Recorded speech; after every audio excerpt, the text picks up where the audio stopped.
बहुत बहुत शुक्रिया प्रियंका। तो लगातार हम चर्चा कर रहे हैं और हमारे साथ अभी आपने देखा खास पैनल रहा मंत्री भूपेंद्र चौधरी साहब का और उन्होंने तमाम सवालों के जवाब दिए। अब आपको बता दें बिजनौर जहां हम ये खास कार्यक्रम कर रहे हैं, उत्तर प्रदेश की बात, बिजनौर से खास कार्यक्रम, बिजनौर के मुद्दों पर बात हो गई। बिजनौर विधानसभा में कितना काम हुआ नहीं हुआ, यहाँ के विधायक साहब ने कितने काम किए नहीं किए। तो हमारे साथ ऐश्वर्या मौसम चौधरी साहब हैं, विधायक के जनप्रतिनिधि हैं और आपको बता दें समाज सेवी है। नर सेवा नारायण सेवा आप समाज सेवी के तौर पर संस्था चलाते हैं। तो सबसे पहले मैं ऐश्वर्या मौसम चौधरी साहब, पॉलिटिकल बात करूं या आपकी समाज सेवा जो आप कर रहे हैं उस मुद्दे पर बात करूं? आपकी इच्छा। आपकी इच्छा। तो पहले बिजनौर का हिसाब दे दीजिए। बिजनौर में क्योंकि 2 बार जनता ने मौका दिया, मैं सही हूं अगर गलत नहीं हूं तो? 2 बार यहाँ की जनता ने आपको मौका दिया, आपके परिवार में विधायक हैं, क्या क्या किया और क्या लगता है कि अभी बहुत कुछ बाकी रह गया है? सर्वप्रथम मैं जी न्यूज़ टीम का बिजनौर की इस धरा पर अभिनंदन करता हूं, स्वागत करता हूं। और सावन के महीने में आपने उत्तर प्रदेश के विकास की बात बिजनौर से चुनी, इसके लिए आपका बहुत बहुत धन्यवाद। जैसा कि आपने पूछा कि 2017 में 2022 में बिजनौर क्षेत्रवासियों ने श्रीमती सुची मौसम चौधरी को एज ए विधायक बिजनौर विधानसभा से चुना। 2017 से पहले का बिजनौर क्या था, ये हमें जानने की आवश्यकता है। और 2017 के बाद बिजनौर में क्या क्या विकास कार्य हुए, ये भी हमें जानने की अब आवश्यकता है। और मैं धन्यवाद दूंगा आपके चैनल के माध्यम से कि एक क्रिस्टल क्लियर विज़न के साथ जो बिजनौर विधानसभा आगे बढ़ रही है और आज इस मंच से हमने कितने काम किए, ये पूरी जनता के सामने, पूरे उत्तर प्रदेश के सामने आज हमें अवसर मिला है आपके माध्यम से रखने का, तो इसके लिए भी मैं आपका धन्यवाद देता हूं। और 2017 से पहले का जो बिजनौर था, इसके हिस्से का विकास और पूरे उत्तर प्रदेश के हिस्से का विकास मैंने सफाई और मैनपुरी और इटावा में होता देखा है। और 2017 के बाद बिजनौर विधानसभा में लैंडमार्केबल काम हुए हैं, हिस्टोरिकल काम हुए हैं, जिसमें पुलों के क्षेत्र में आज बिजनौर विधानसभा में 9 पुलों का निर्माण हुआ। एक पुल तो ऐसा था जहां पर हर वर्ष कोई ना कोई कैजुअल्टी होती थी, किसी ना किसी माँ की कोख सूनी होती थी, किसी बहन की हाथ की राखी टूटती थी। और वहाँ पर उस पुल की आयु को जब हम लोगों ने जाना तो वो 200 साल पुराना पुल था, जिसे माननीय मुख्यमंत्री आदरणीय योगी आदित्यनाथ जी की कृपा से उस पुल के बराबर में एक पुल और बनाया। और उस नेड़े पुल को हम लोगों ने उसके नहरों को देखकर एक पुल और बनाकर आज वहाँ पर कैजुअल्टीज़ ना के बराबर हैं, बल्कि मैं कहूँगा कि है ही नहीं। ऐसे ही जब हमारा बैराज का पुल बना था तो एक लकड़ी का पुल बना था नवलपुर में 1984 में। आज वो पुल भी 2017 के बाद बना। हम लोगों की खेती विधानसभा क्षेत्र की कुछ सुक्करताल की तरफ आती है, हम लोगों को गंगा पार करके जाना होता था। तो हमारे किसान वहाँ पर 2 नाव को जोड़ते थे और उन 2 नाव को जोड़कर उस पर ट्रैक्टर रखना, अपने पशुओं का चारा रखना। और एक बहुत बड़ी हृदय विदारक घटना वहाँ घटी, हमारी 7 माताओं का एक मृत्यु हुई नाव पलटने से और उनका मुआवजा 7 साल बाद मिला है। ऐसी संवेदनाशील घटनाओं से भी कभी 2017 पूर्व के बसपा की बहुमत की सरकार रही, सपा की बहुमत की सरकार रही, तमाम जनप्रतिनिधि निर्वाचित होते रहे और उन संवेदनाओं पे कभी भी किसी ने गौर नहीं फरमाया। आज वहाँ पर डेवल के सामने पेंटून पुल है, हमारा इंटर स्टेट को जोड़ने वाला पुल है, ऐसे 9 पुल हैं। और सड़कों के चौड़ीकरण की मैं आपसे बात करूं तो बिजनौर के इतिहास में जब से देश आज़ाद हुआ है और 1951 की पहली विधानसभा और 2017 तक हमने उन सड़कों का निर्माण किया है जो जिनकी आयु 60 साल 65 साल। एक हमारी मोंडिया केतपुर की सड़क थी, वो मोंडिया केतपुर की सड़क 55 साल बाद बनी। हमारी मानवाला खिंडी वाली सड़क वो 65 साल बाद बनी। और हमारी जितनी बिजनौर विधानसभा की सड़कें 3 मीटर की थीं, आज हमने सारी वो सड़कें वाइडनिंग में ले ली हैं।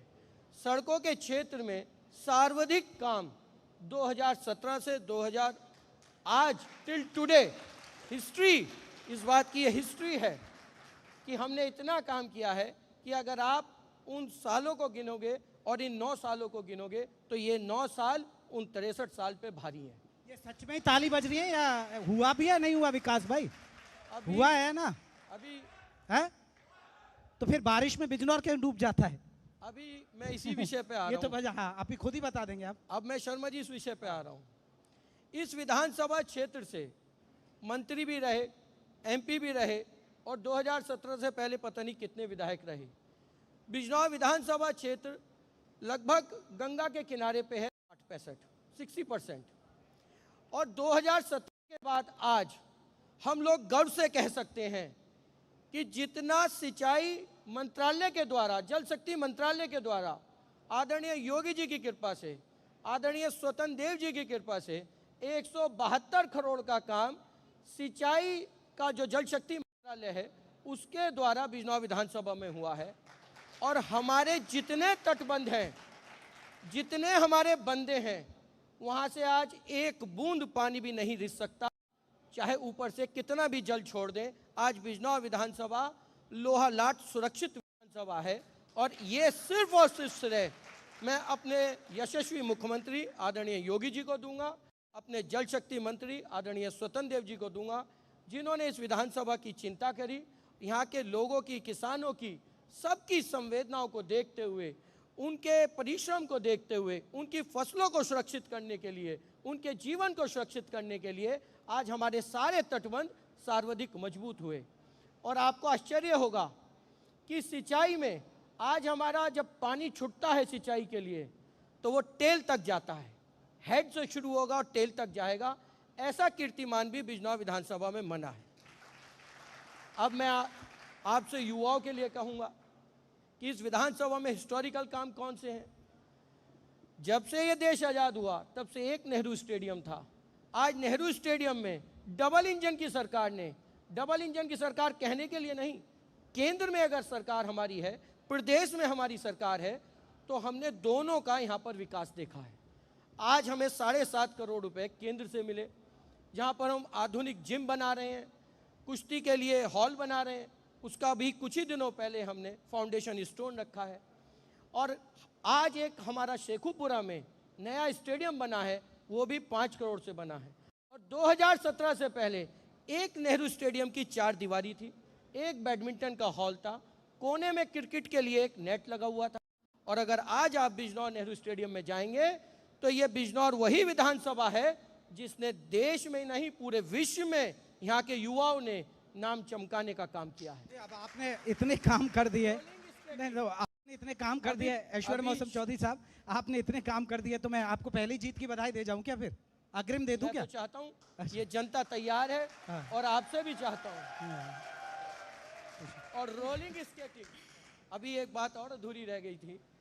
मैं 2019 में जब अपनी बहनों से मिला तो 3 बहनें थीं, वो इंदिरा पार्क के एक स्केटिंग ग्राउंड में प्रैक्टिस कर रही थी, वो टूटा हुआ था। हमने उसी स्केटिंग ग्राउंड को नेहरू स्टेडियम के अंदर बनवाया और उन तीनों बहनों ने रोलिंग स्केटिंग डर्बी में हिंदुस्तान का प्रतिनिधित्व करा, इंडिया की कैप्टन बनी, एक बहन वाइस कैप्टन बनी और 3 बहनें इंडिया टीम में सेलेक्ट हुई और तीनों बहनों ने सिल्वर मेडल लिया। किसे हराया? साउथ कोरिया को, चाइना को, जापान को। ये सारी उपलब्धियां युवाओं की इस विधानसभा में 2017 के बाद हैं। ठीक है ऐश्वर्या जी, आप समाज सेवा में बहुत बिलीव करते हैं, तो जब आपको जानकारी मिली थी कि बिजनौर के 27 मजदूर कारगिल के ऊपर पदूम सिटी में फंस गए हैं, तो उस वक्त स्थिति कितनी गंभीर थी और उन्हें वापस लाने के लिए आपने सबसे पहला कदम क्या उठाया था और रेस्क्यू ऑपरेशन में क्या चुनौती थी? ये घटना मेरे लिए एक सीख देने वाली थी और एक बड़ा मार्मिक विषय था। हमारे कश्यप बिरादरी के 27 मजदूर रावली ब्रह्मपुरी के, उन्हें एक ठेकेदार बहला फुसला कर जम्मू कह के लेके गया था और उसने उनसे कहा कि यहाँ पर हम लोग एक कार्य के लिए आपको ले जा रहे हैं और यहाँ आपको अच्छी मजदूरी मिलेगी। फिर वहाँ से वो लोग श्रीनगर ले गए, फिर श्रीनगर से उन्हें धोखे से, बल्कि उन्होंने बताया कि हम लोगों को पता ही नहीं लगा हम लोग कब कारगिल से ऊपर 250 किलोमीटर ऊपर पदूम सिटी पहुँच गए। उनके पास कपड़े नहीं थे, वहाँ पर ऑक्सीजन लेवल बहुत कम था और ठंड बहुत ज़्यादा थी और मेरे पास उस गांव की सारी माताएं बहनें आईं, उनकी आंखों में आंसू थे और वो लोग बहुत ज़्यादा बिलख रही थी क्योंकि उनकी आवाज़ वहाँ तक नहीं जा सकती थी। उनकी आवाज़ एक जनप्रतिनिधि तक जा सकती है जिसे उन्हें चुना है।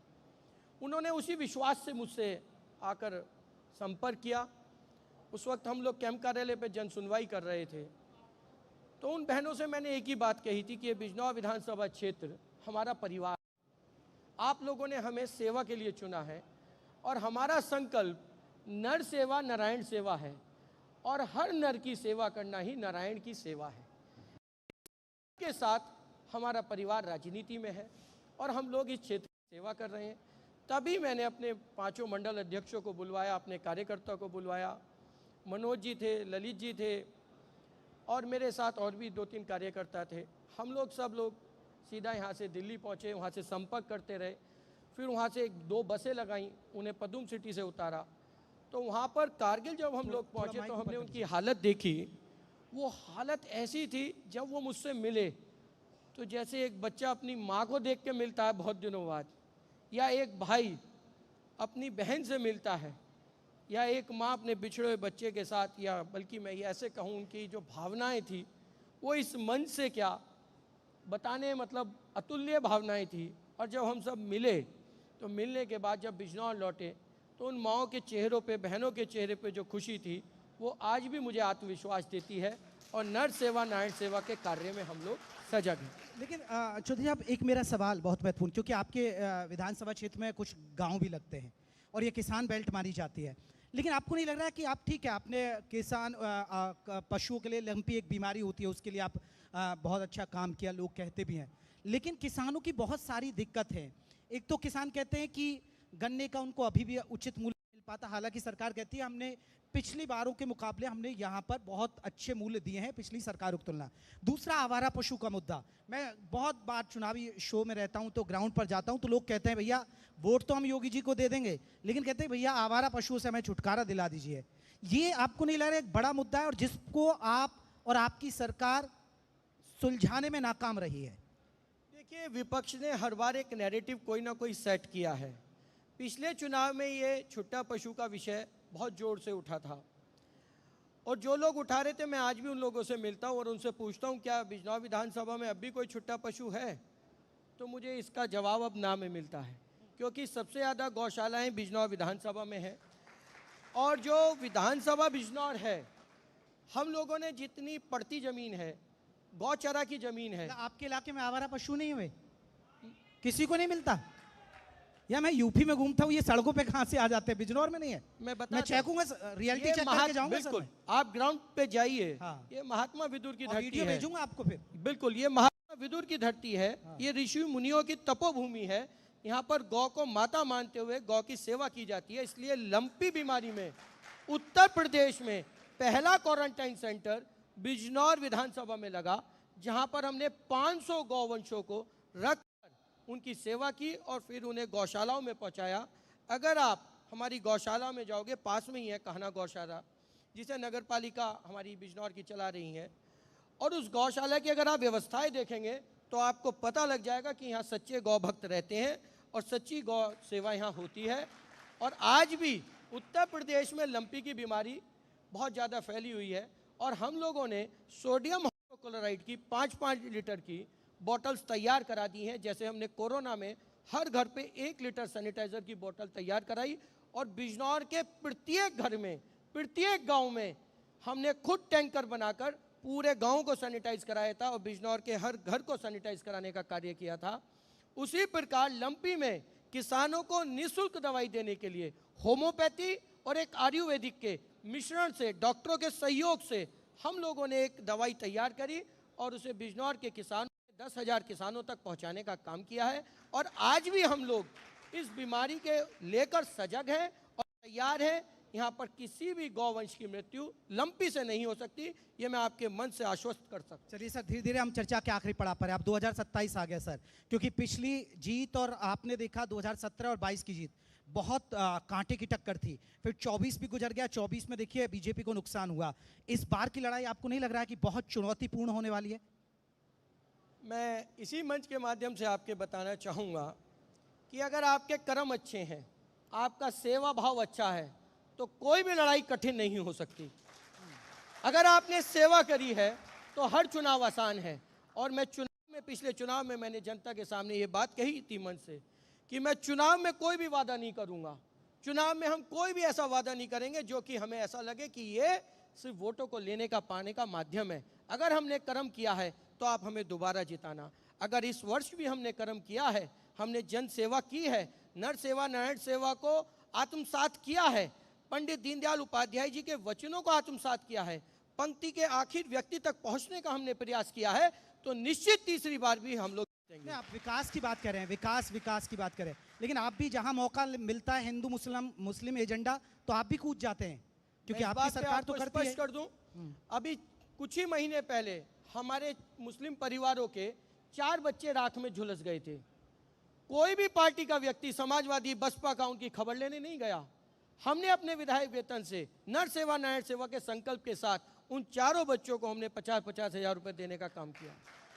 और अगर आप मेरे मुख्यमंत्री त्वरित विकास कार्यों को देखेंगे और मुख्यमंत्री जी के राहत कोष को देखेंगे तो यहाँ पर 60% हमने मुस्लिम परिवारों को आर्थिक सहायता दी है, उनके इलाज में, उनके हॉस्पिटलाइज में खर्चे में, और अपनी विधायक निधि से भी हमने मदद की है।